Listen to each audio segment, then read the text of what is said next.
get out of the race. Big boss, on top, my shit won't flop. I go past, I don't stop. I hit that dash, I won't stop. Her ass on fat, it gon' pop. That cover dry, it gon' pop. My new Lycans damn well cost you everything you own. I love my haters every day, they clicking on my songs. What's going on, everybody? This is a show where we talk about some real shit. You know, the things that they didn't teach us in school, the things that we wish we knew to make ourselves better, the things that individually we need to excel and also help our country excel as well. So the goal here is that Bahamians or people in the Caribbean, that we will be able to kind of grow into our best selves and learn about things that, you know, it's kind of hard to find out about money, about ourselves and excelling, being fearless, etc. So welcome to the Prosperity Show. I am Annan. And this is Saf on the show. And the whole goal today is to ask some questions and to listen in and get as much as you can, as much as value that you can, that can help you in your current life, your later life, or for your future life, however you want to put it. But sit back, listen on this car ride home, cooking a meal, or whatever you're doing. 20 minutes, stay locked in, and let's go. So, out of many questions, I'm going to start with the first question. My first question is, if you're a Bahamian looking to start a business and you need funding to start, what should you do? All right, so right now, if you look at like what's going on currently in the country, you have a lot of banks and also government entities that are doing these microloans, business loans, a lot of grants, etc. But, you know, I've actually been faced, I had a lot of people, I would say over 10 in the last 3 weeks come and ask me, okay, well, I want to start a business, I need to borrow money, I need startup funding, etc., blah, blah, blah, right? Now, I think that the biggest problem that we have as individuals is that we don't create a plan. Like, no one wants to create a fucking plan. Like, everyone's just kind of like, all right, well, I'm going to go out there, and this is what I ask people. I said, okay, well, guess what? Could you sit down right now and show me a strategic plan, your short-term goals, not just for 1 to 5 years, but 1 to 20 years? Long-term goals. Do you know if you want to be in X business, if you want to own a chartering company, do you know what your expenses possibly are? Do you know how much it costs to get boats? Do you know how much fuel is per day? Do you know what your margins are? Like, do you have all this stuff written out? If you want to get into hair, do you know your margins? Do you know who your vendors are? Do you know all of these things? Do you have them written out and priced out? If you do, and you could show me in 10 seconds, all of those 10 plus people that I talked to, if you do and you could show me that in 10 seconds, if you could email me your plan in 10 seconds, and somebody sat in front of you, could you do it? None of them could. Yeah, I think if the way I would understand it in my terms would be failing to plan for what's ahead. Because when you don't plan, it now goes into having to run into those type of things that forces you to learn those things that you talk about, having to research those things. So it makes the learning curve much, I want to say shorter. Yeah. Or no, I want to say longer, sorry. It's going to be way longer because now you're going to have to take time to understand that the reason why you're failing in this is because you haven't learned this. And so you have to go learn that and talk to that and to plan for that to go to the next step. And really and truly, the money that we have to say start a business, quote unquote, it doesn't last too long because you start to burn out and stuff like that. So, but that's not even the crazy part, right? If you look, and I think a big problem when it comes down to like us as a nation, when you look at, okay, I don't have access to this, I don't have access to that, right? Yeah. The problem is, like, for example, 3 people I talked to was in chartering, wanted to start a chartering company. 2 other people wanted to do hair. Now, see, the problem that comes down with it is just like, all right, let's just say you want to start a chartering company. You want to run boats. You want to get into tourism, our biggest industry. Everyone wants to be a part of it, and that's where they see money, right? For example, what I would say is look, let's say you work at Bahama, you work at Atlantis right now. You currently work on a boat with other people, or you currently work around the tourism industry. What I would do is I would have a plan. That same plan I told you about, I would have every single thing mapped out. And if you work in any of those fields, and you actually have access to tourists all the time, you have a pathway into your audience. your audience. Directly, Because yeah. if I want to own a chartering company, and I work and I see 100 tourists a day, and I have a plan, and I sit down every single day and I say, look, this is my plan to start my company. You know what I mean? This is what I'm gonna show all 50 or 100 people. Hey, you know, you don't have to know me, you don't have to like me. I want to introduce myself. I am really dedicated to seeing this through, and this is my plan. This is all the expenses. This is how much it costs. Now we have a law that Bahamians have to own 60% of the companies, right? Here in the Bahamas. So Bahamian has to own 60% of shares. Foreigners can own 40%. 40, yeah. Right? Now, it's also being able to understand the benefit of that. So I may be able to look at it as a foreign investment. Now, some dude from Germany or the US or whatever, wherever it may be, he can now say, shit, all right, well, I could get tax write-offs due to this situation. I have foreign investments. I have asset protection. My money is in a different jurisdiction. I have diversification of my portfolio. If I want to invest, I own a company in a different jurisdiction, complete diversification. And they have all these benefits. So now it's like, as Bahamians, we have to learn, hey, how does this benefit the dude in the US or the dude in Germany or the dude in the UK or the dude in another country in the Caribbean, right? How do I know that this is a good investment for this person, and how can I sell it to them? So you have to figure out what their interests are and say, but the idea behind that is like, The cap market is too slim though. yeah, but if you go to somebody, you say, hey, look, I need to raise $2 million. The chances of you doing that for a full year, which you'll learn, even if you're denied, you'll find people to help you, you'll find people to guide you, you'll find people that can make your plan even better. But in a whole entire year of doing that, the chances of you not being able to find one person talking to 100 people a day, you're talking about 2,800 people a month, right? Over 25,000 people a year.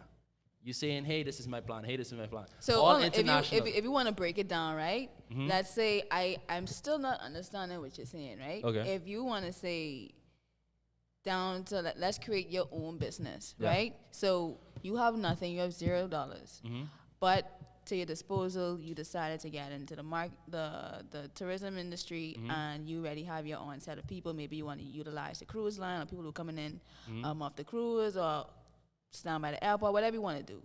But you start from there because the people are more accessible. It's free. You know what I mean? Yeah. You may not have money to, you know what I'm getting to. So you have those things, you have those tools in your pocket, right? Yeah. So I'm going from, let's say, 0 to, let's say, 100,000, 50,000. That's how much you need. Yeah. Okay. What is my product, or what is my service? What is my niche? And what is it relevant that it could be done today? It has to fit that category as well. So what is the product? What is the service? Well, for one, I mean, obviously everything takes. And from there, how do I scale it? Not just from profit, but as a business man or woman. That, you know, let's say I may not want to carry it as a business anymore. I want to make this a brand.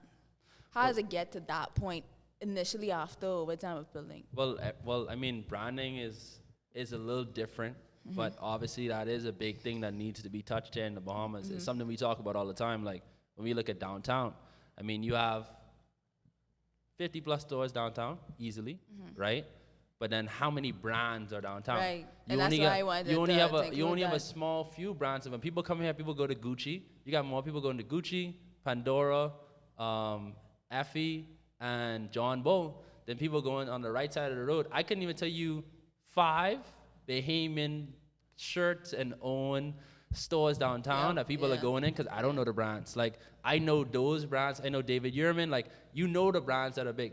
And building that is obviously completely different. And that doesn't necessarily even take money. That takes the story and the time. Your brand is something is how people emotionally feel about the thing that it is that you're building. You think that should be established as a business, or when you wanted to rebrand it?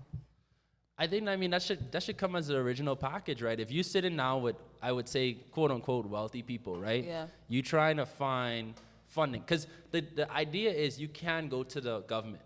Okay. But my whole entire thing as a Bahamian is, why do we think so small? Why go to the government? Why go to BDB, Accelerator, all these micro loan organizations. Why go there and get? I mean, obviously they do go up to a good amount of funding, but why go there when the mass majority of companies I personally know in the Bahamas that have raised over $1 million have all done it privately, and they've done it by hey, this is your benefit as a Canadian. This is your benefit as an American. Why do we tell our people to think small? We got 1,000 people fighting over 15 grand when we could have 1,000 people looking to bring in more capital to our country. Because when that capital comes in, that coming in as US dollars, euros, pounds, Swiss franc, that coming in and creating new wealth in our country. Yep. Now, us as a people, we're able to elevate because now we're thinking, stabilizing the economy. rather than saying, okay, we're going to get some money that the government, Depending on the US dollars. you know what I especially, mean? yeah. So for me, my big thing that it comes back to is if you are starting a company here in the Bahamas, if you are starting a company here in the Bahamas that you wish to be bigger than the Bahamas, your big thing now is understanding, here's how I'm going to create value. Here's how I know this product is going to work. This is obviously in trying to figure out what the product is or what that service is you're going to gonna entail. Yeah. But it will originally come down to a plan, and you have to be able to show somebody that plan. You can't even get the loans without a plan. Right. But your plan needs to be next level. Your plan needs to know all your expenses. If inflation goes up or if prices are going up constantly in the economy, how is this going to affect my business? How is this going to affect my margins? And if you could formulate that well enough to show an American or German or someone else in the world, somebody in the Caribbean, and you're, hey, I can create this product, I can sell this. And then two, the big problem that is a huge thing in our economy right now, people don't realize that plan is amazing. You could have that fucking plan. That plan is down the line, the number one thing that you need. But what also needs to come with that plan is you as a person. No dude in the States or woman in the States, no guy across the world is going to invest in you. No, I think you as anybody, if you decide to be an entrepreneur, whatever you want to, if you decide to hire people down the line, even if you want to get there, you as a person and you building your business, it's your character that puts that personal touch on what you do, how you carry it, how you present it, down to as simple as a packaging. All of those things reflect you as a person. So you would always, how your business always represents you. It would always reflect you. So whether you started, never finished, you started, poor customer service, all of that reflects you and the importance or what values you live by. So in terms of that as well, I would say that also goes hand in hand with also having a plan. Because now when you're talking about getting funded, it's that personal touch or that character that makes people even want to listen in the first place. With that, people or must intrigued enough to sit down and even and have actually right. And funds. One of the things I learned, like getting contracts and being in business now, is that, and that's something that ties into it. When you look at funding, when you look at someone being able to give you something, somebody being able to trust you, people give you what they feel like you can manage. So if I look like I could manage a $10,000 contract, that's what I'll get. I might get 5. But if I look like I could manage a $100,000 contract and I'm capable of doing that, and I'm shown a track record of efforts, of ambition, everything straight to responsibility, everything across the board, I can now say to that person, like some dude who's working as a contractor or just say pouring concrete. If he's a pourer and he is doing jobs for $5K consistently, but he's doing excellent at those jobs, he's probably gonna have a way better access to doing a $20,000, $30,000, $40,000 job in 6 months than some guy who never poured a $5,000 job before, never did a $10,000 job before, and wants to get a $50,000 job. You think that's just business cross the line? It's more of I don't want to say a slogan, but this thing of it's not really about what you know, who you know, but what you could manage. Because I think that's starting to become the new thing. It's funny that you said that, because you can be all that you can be, and like how we talking about the personal touch and or whatever, but like that's just how life is. I'm not sure if it's both entities, meaning private and government, trying to get funded. I don't know if it's like that. That's something you would have to answer. But yeah, it's kind of tricky down that line of understanding what's important. So we just drop an insane amount of value. If you appreciate what was said, feel free to like, comment, and subscribe. Now we give you the value, and all we ask for you is to share with a friend. It takes one to teach one, to learn one, to do more. So if you want to keep up with what's going on, turn your notification bell on, and we'll see you soon.